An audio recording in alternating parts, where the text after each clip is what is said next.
This show is produced by the Hartman Media Company. For more information and links to all our great podcasts, visit hartmanmedia.com. Welcome to the AIPIS show for accredited income property investment specialists and those who aspire to be. If you're a real estate, mortgage, or financial professional, this is the place for you.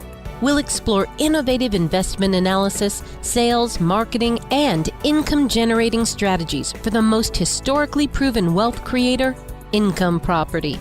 Learn from the experts as they show you how to build a better business and a better life. Yeah, it's my pleasure to welcome another client to the show. We always love client case studies, and we so much appreciate our clients coming on the show and contributing and sharing their experience, their knowledge, and just how they're building their real estate portfolios. And today, you are in for a treat, everybody. We've got our client, Adam Jackson, who has been investing with us for just a little over a year now.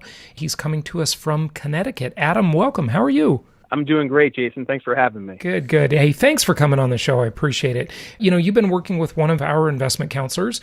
You're up to 11 properties now. I'm so glad to hear it. You've got 5 in Memphis and 6 in Jackson, Mississippi, and you're planning to move into a third market this year. You don't have much time. Oh, no, sorry. That's 2018. So next year, you're planning to move into a third market. You're just doing an awesome job. So I really appreciate you coming on, sharing your experience. Adam, give us a little bit of your background. You're a former Marine. Tell us a little bit about yourself. Absolutely. So I'm actually calling tonight from Shelton, Connecticut, which is a suburb about 45 minutes outside of New York City. Yes, I was in the United States Marine Corps for 4 years. From there, I got out and I was working at Sikorsky Aircraft building Black Hawk helicopters. And then from there, I actually stayed in the aerospace industry, and now I do international trade compliance, which is just basically getting things in and out of the country legally. And then, of course, on the side, I'm doing everything I can to build a solid real estate portfolio. That is excellent. So you're one of the few and the proud, the Marines. And what did you do in the Marine Corps? In the Marine Corps, I was an M1A1 tank crewman. I'm not sure if you've ever seen that machine in action, but I highly recommend YouTubing it. Uh-huh. It is a main battle tank. I did 2 tours in Iraq, so I went to Fallujah. So I actually got to use my training. Uh-huh. Wow, fantastic. Well, I'm glad you got back safe, and thank you for your service. That is amazing. So is the M1A one of the really, badass tanks that we have? I don't know much about tanks. I would say. Yeah. Yeah. Tell us just, quickly a little side note about that. Some of those go really fast, don't they? Does that go like 70 miles an hour? And, it's just a huge tank, and some of these are just incredible state-of-the-art machines that cost like many, many, many, many millions of dollars. Give us a little background on that tank. Yeah, absolutely. Well, the tank is 70 tons when it's fully combat loaded. Whoa! It doesn't go. Yeah, it's pretty heavy. Doesn't go 70, but we've gotten it up to 42. Okay. So 42 miles an hour, but it feels like for 70 tons, 42 miles an hour is pretty fast.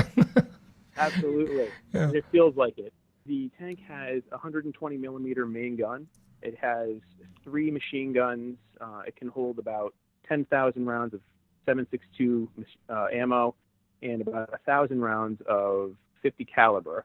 But then it also has incredible optics. You can pretty much see better at night than you can during the day, and it's just an amazing machine. Yeah, and wow. I was happy to be part of it and to be able to have that experience. That is amazing. Wow. And 2 tours of duty, huh? 2 tours. Yeah, wow. So I got back from the first one, volunteered for the second, and that's what I was looking to do. I was looking to be inspired, and that's what I got. Yeah. Wow. Good stuff. Well, we're glad you're back safe. You got out of the Marine Corps, and now you are in the aerospace industry, dealing, I'm sure, with all kinds of complicated laws. It sounds like you have a security clearance and all of that kind of stuff. Tell us a little bit about your job nowadays. So the job nowadays is dealing with international militaries, commercial customers, and really what it is, it's a layer of customer service where you're selling different aircraft and aerospace components to these customers. And in order to comply with U.S. law and other international laws, we have to make sure that all the due diligence is done and that we can import and export legally. And it's kind of interesting because international trade and the politics that we see, the geopolitical events that go on, those directly affect this job. Mm-hmm. So it's not exactly exciting, but there's definitely a lot of knowledge that you need in order to do this effectively and to do it legally. Because the last thing that you want to do is go against international law, because the U.S. government can actually revoke your ability to import and export. Yeah, wow. Wow. Yeah, that sounds like, I'm sure that is a very, very complicated position you have. And you are married with 3 young children. Just had your 3rd, I guess, so congratulations on that. We're not Thank sure you. if we'll see you at Meet the Masters because of the 3 young kids, and especially the newborn, but we hope to see you there. Tell us a little bit about your real estate portfolio and stuff like that. First of all, maybe, how did you come to find us? Did you come through the podcast, and how long ago was that you started listening? It was the podcast. I started researching on real estate investing about 3 or 4 years ago. 2 years ago, I was lucky enough to stumble upon the podcast when I was doing a search. I listened to you for probably 3 or 4 months, but I was hooked after the first episode. Just everything from the real estate information, politics, the philosophy, the economics. And after about 3 or 4 months, I decided, I'm going to put my information in and see what Platinum comes back with. Mm-hmm. So I plugged my information in on the website. Oliver contacted me a couple of days later. And by the way, he has been a tremendous resource for me, just pointing me in the right direction, especially as somebody with no prior experience to real estate investing. But he definitely pointed me in the right direction, helped to educate me, and helped to show me different sources of information where I can better myself as a real estate investor. Good stuff. That's great to hear. Yeah. I love our team of investment counselors. They really care for the clients. They really do a great job. And when it comes down to it, we're a middleman in our business, and they really go to bat and stick up for the clients to get them good treatment from the local market specialists and the property management teams and all of that stuff that we refer. And so, it's really nice to have good people, but also to have a lot of leverage over these different service providers so that the clients hopefully get a good result. Again, this isn't always easy. It's no bed of roses, as they say. Where did you buy your first properties? So the first properties I purchased were in Memphis. Mm-hmm. I made the decision, okay, let's give this a try.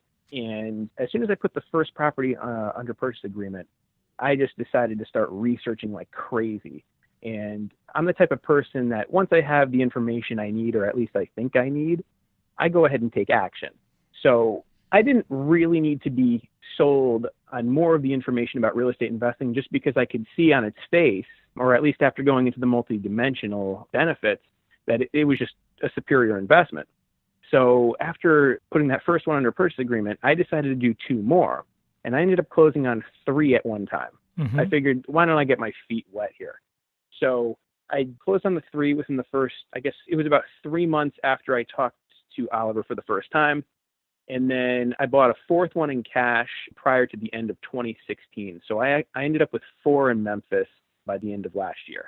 Yeah, fantastic. Good stuff. And so you've got 5 there now, and then 6 in Jackson, Mississippi, in another one of our markets. Now, it sounds like you bought, I guess, 1 with cash. Was that the only one you bought with cash so far out of the 11 properties you have through us? That was the only one that we bought in cash, but we did do cash out refinance a few months later. So I pulled the money back out. Yeah, don't you love that? I just love that about income property. I always say the beautiful thing about it is that you can rewrite the deal all along the way. So the deal is one thing when you buy it because it's a cash purchase, but you can get the money back out, or at least some of the money, sometimes more than the money you put in, depends, and then still own and control the asset. It's the best. It's the most historically proven asset in the world. It's just great.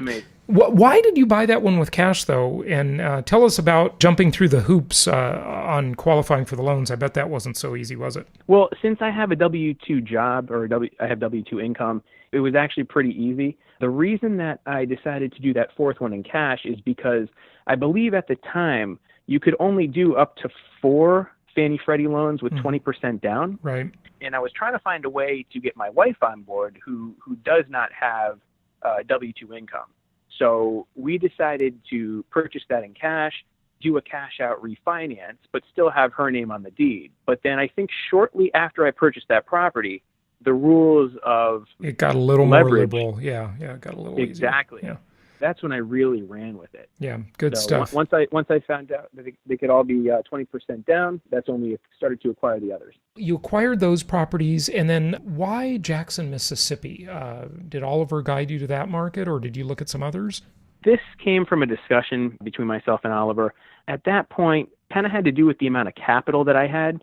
So in Jackson, there are affordable homes. I felt like the rent to value ratio were pretty good. I mean, pretty much everything that I've acquired in Jackson has a rent to value ratio above 1%.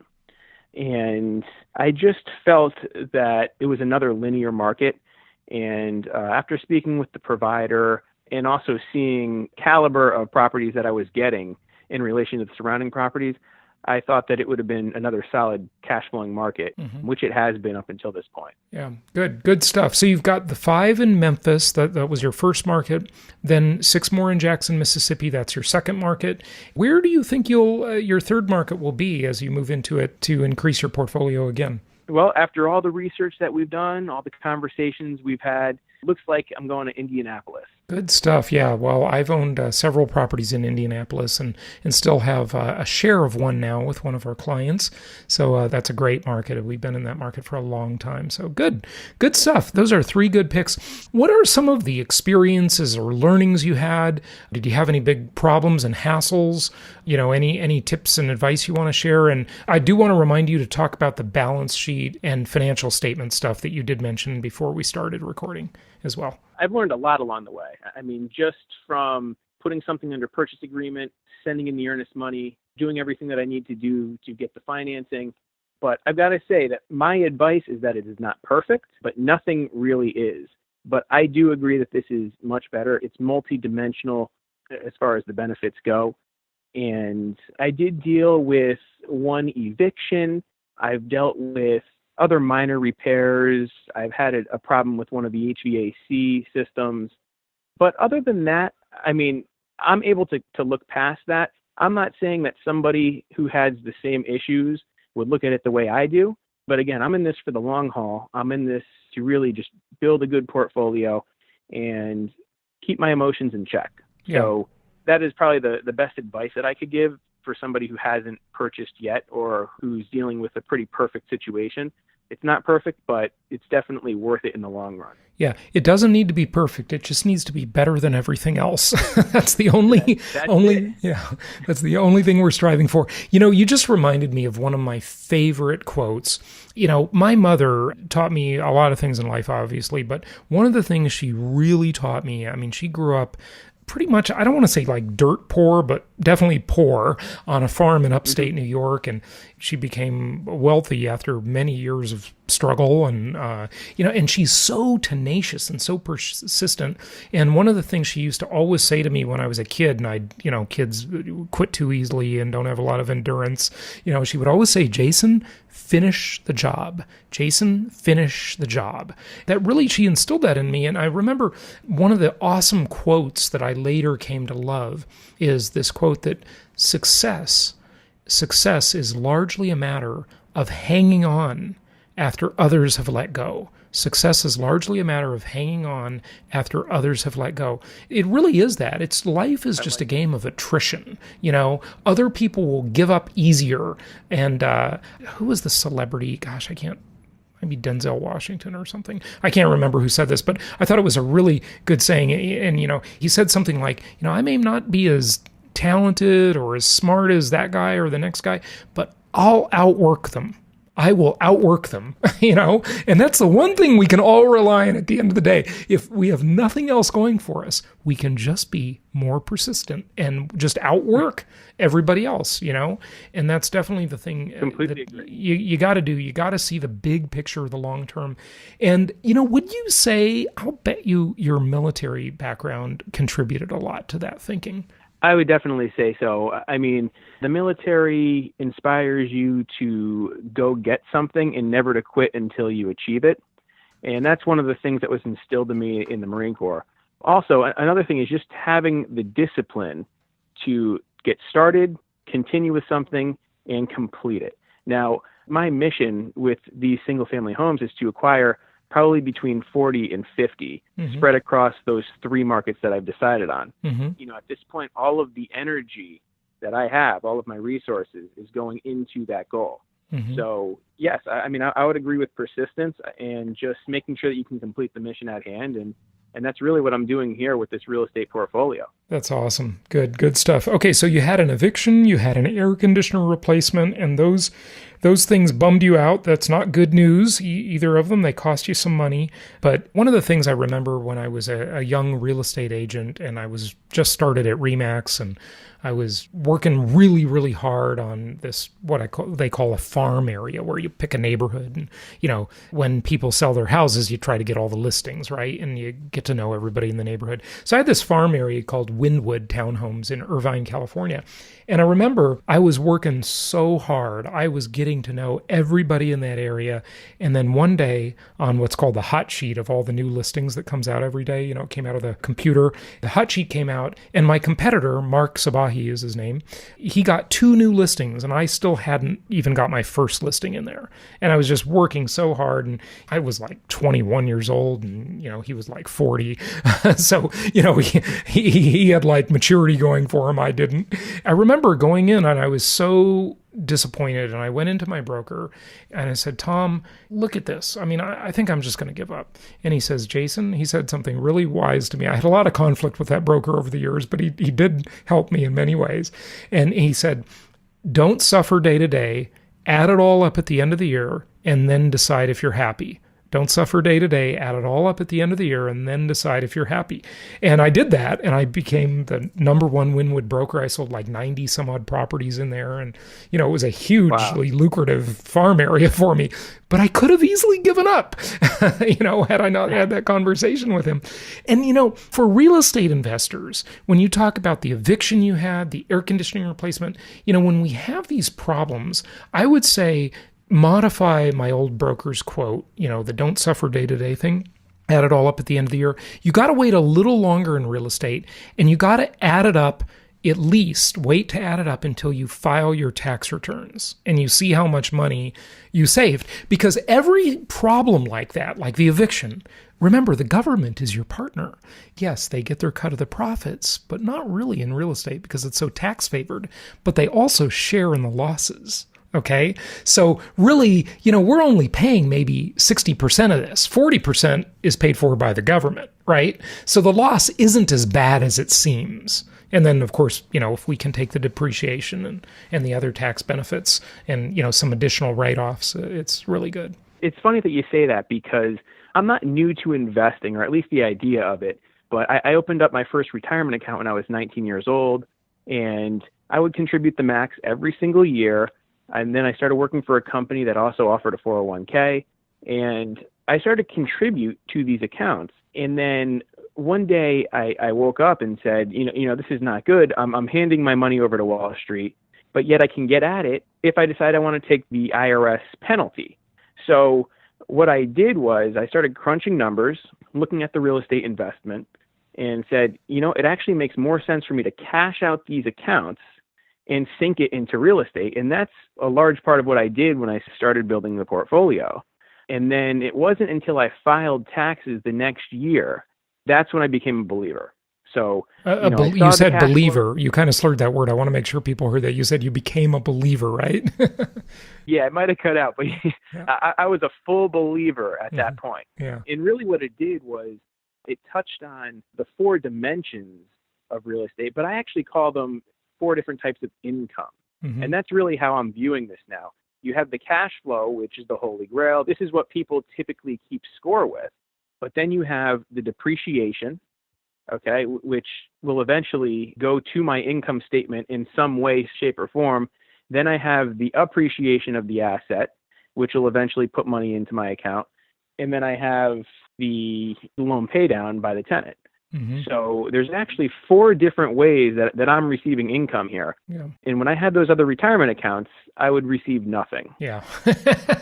Yeah, Wall Street is definitely broken, isn't it? Absolutely. Yeah, it really is. It's pretty terrible.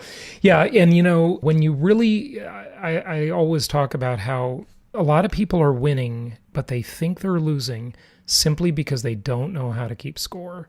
It is so important to just understand how to keep score. So maybe that's a good segue into what you wanted to share with people about financial statements. Yeah, absolutely. So over the last couple of years, I've become very interested in personal financial statements. So we always hear about financial statements in business, and those two would be the balance sheet and the income statement. But what I've become more interested in is how the two relate to each other and how they talk to each other. So from the Rich Dad series, I've learned that an asset puts money into your pocket, whereas a liability takes money out of your pocket. And what I'm doing at this point is I'm trying to funnel every resource that I have, whether it's savings from my W-2 income, reinvesting cash flow. We're actually even looking to start a little side business just as another stream of income. And really what we're doing with all of this income, all of the savings, is we're dumping it back into the asset column on our personal balance sheet, which is in the form of assets, or at this point, single-family homes. Mm-hmm. So we do make sacrifices. There's no doubt about that. But I'm looking at this long term, and I believe that if we all pour enough money into the asset column on our balance sheet, eventually there will be more income coming in than time that I'll have to be able to invest it. Mm-hmm. Right. Well, that's a very good statement, being willing to delay gratification, think long term, and just build up that asset column, right? One of the other things I just want to remind people, of course, I've said all this stuff before. There's nothing new under the sun, as King Solomon taught us, right? But the other asset that a lot of people don't realize they have is their credit, their ability to borrow, their ability to gain leverage with that credit. That is another thing that should go in the asset column, and you got to make sure you use it. It's not an asset if you don't use it. Like, it's a shame to have that asset unused. Equity in your home is another unused asset, and that's a shame when people have, tons of equity in their home or properties that they're not using. That equity is sleepy money, it's lazy money. You got to put it to work.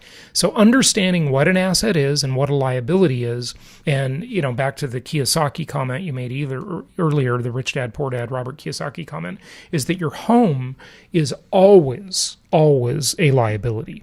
Okay, whether you rent it or own it, it's an expense. It's a liability. You might, depending on where you are in the market cycle, make money on your home through capital appreciation, but it's always a liability. You always have to count it as a liability and consider it a liability. So very, very important to understand that overpriced car that someone listening might have, that's eating up money. I mean, that's a house, okay? That's like another house in your portfolio. If you have an $80,000 car or a $60,000 car, you could just buy another house, and that house would produce $700, $800, $900 per month in income versus costing you money and depreciating, right? So it's very important to be buying assets rather than, wealthy people acquire assets, poor people acquire expenses and liabilities. It's just that simple. And symbols of wealth. Right. Yeah. The appearances of wealth. Going back to what you were saying about renting, and also just acquiring liabilities, like things like a house. Well, when I was 24 years old, I purchased my first house, and I wanted to pay this thing down as quickly as I possibly could. Yeah. It wasn't until I started investing, understanding and learning about inflation, monetary and fiscal policy, as you always go over.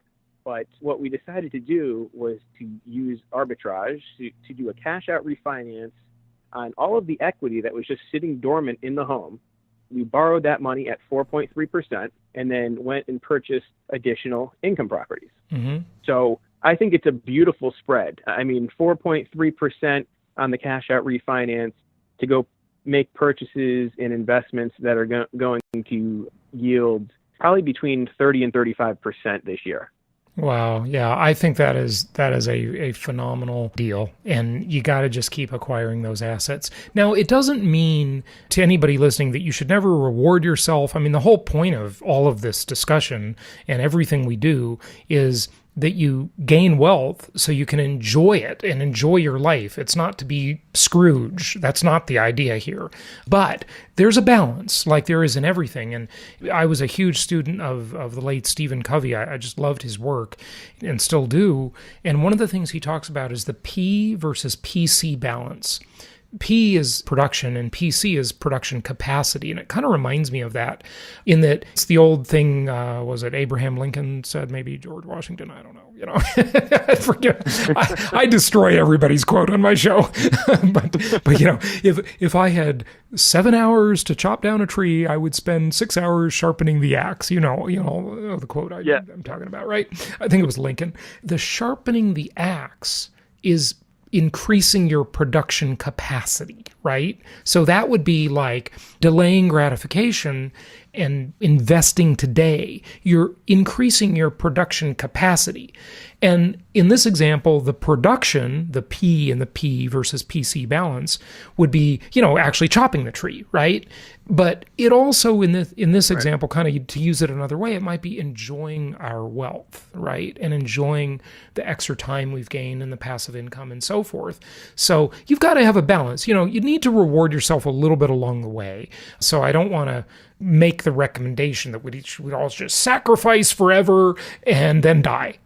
That's not the plan. Okay, right? Thoughts about that? I mean, you sound like you're pretty young and you got a young family. So, you're in, it depends what stage of your life you're in, right? But I hope that you're rewarding yourself a little bit along the way too. Absolutely. I mean, I just turned 31, so I guess I am on the young side. But at the same time, I'm not going to look at it as if I'm ahead of the game, because I do have a lot to learn and I have a long way to go. But as far as, yes, we are making our sacrifices. But for instance, in order to get a new car, okay, so I could probably use a new car. So this example would be, but I need to acquire 4 additional assets before I get that car. So this is sort of that discipline mindset, I guess, that maybe I got from the military. But it does a couple of different things. Number one, it allows me to delay that gratification. But number two, I'm also using my desires and my necessities to push me closer to those goals. Right. So it's sort of twofold. Yep. That's a great way to look at it. You're kind of gamifying yourself. You're playing a little game with yourself and you're just saying, look, you can have the new car you want. You just got to acquire 4 more assets first, and those assets will pay for the car. And then you have Absolutely. The best of all worlds, But most people go out in life and they have no patience whatsoever. They're just, everything is whatever's proximate, whatever's right now, instant gratification, very undisciplined mindset. And they just acquire, it's like, I got to have a new car today. The way you're thinking of it is great. I love that. It's really good. Really good. And then another thing to touch on the point about Scrooge and hoarding money and not enjoying, another thing that we are trying to do in our lives is to give more. And I give because it makes me feel good. I give because it helps others.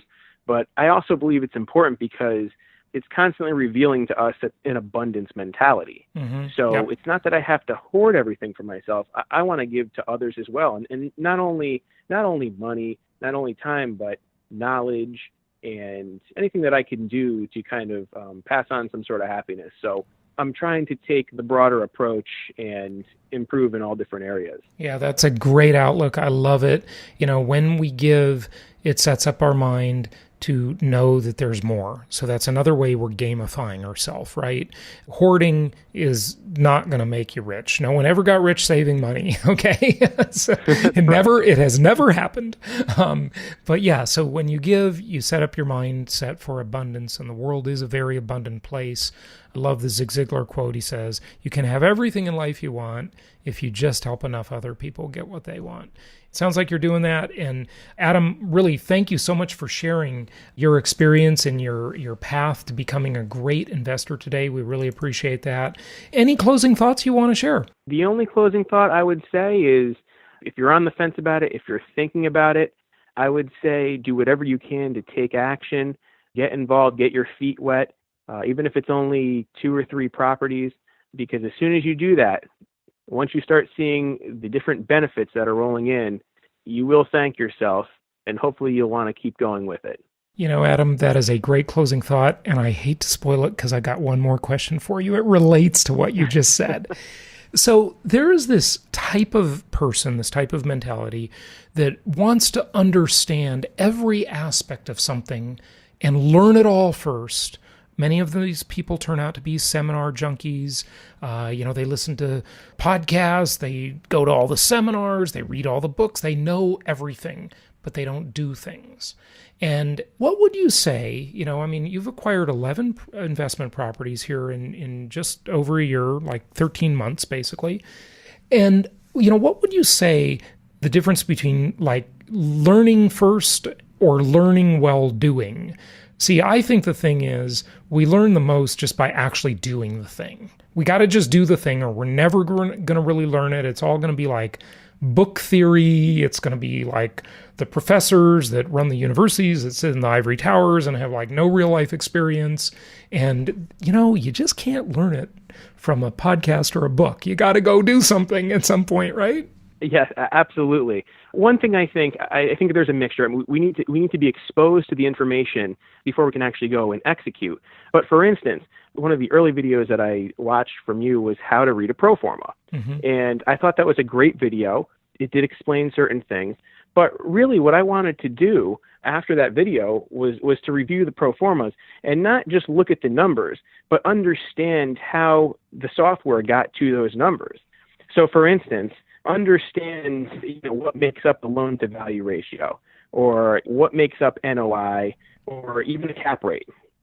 So, because at that point, that's when you really go in depth and understand on a deeper level. Mm-hmm. Good. Yeah, good stuff. Yeah. And another thing is I believe that it's important to go in depth with certain things to really study a certain person. Mm-hmm. So that's why I listen to all of these podcasts. I have other mentors and other gurus that I listen to and go in depth into. And I just find that focusing on a few things in depth is better than getting a little bit of everything. Yeah, right. You don't want to be a jack of all trades and master of none. So you got to pick just a few things and really focus and go deep and concentrate on it. And, that's what you're doing in your markets. You're not overly diversified, which is great. You got 2 markets. You're going to have your 3rd market soon and build a portfolio of, I think you said 50, 60 houses in those 3 markets. So I think that'll be an excellent plan. And I just want to wish you the best. And Adam Jackson, thank you so much for sharing everything today. We really appreciate having you on the show and hope to see you at one of our upcoming events. So thanks again and happy investing to you. And you as well, Jason. Thanks for having me. Thank you so much for listening. Please be sure to subscribe so that you don't miss any episodes. Be sure to check out the show's specific website and our general website, hartmanmedia.com, for appropriate disclaimers and terms of service. Remember that guest opinions are their own, and if you require specific legal or tax advice or advice in any other specialized area, please consult an appropriate professional. And we also very much appreciate you reviewing the show. Please go to iTunes or Stitcher Radio or whatever platform you're using and write a review for the show. We would very much appreciate that. And be sure to make it official and subscribe so you do not miss any episodes. We look forward to seeing you on the next episode.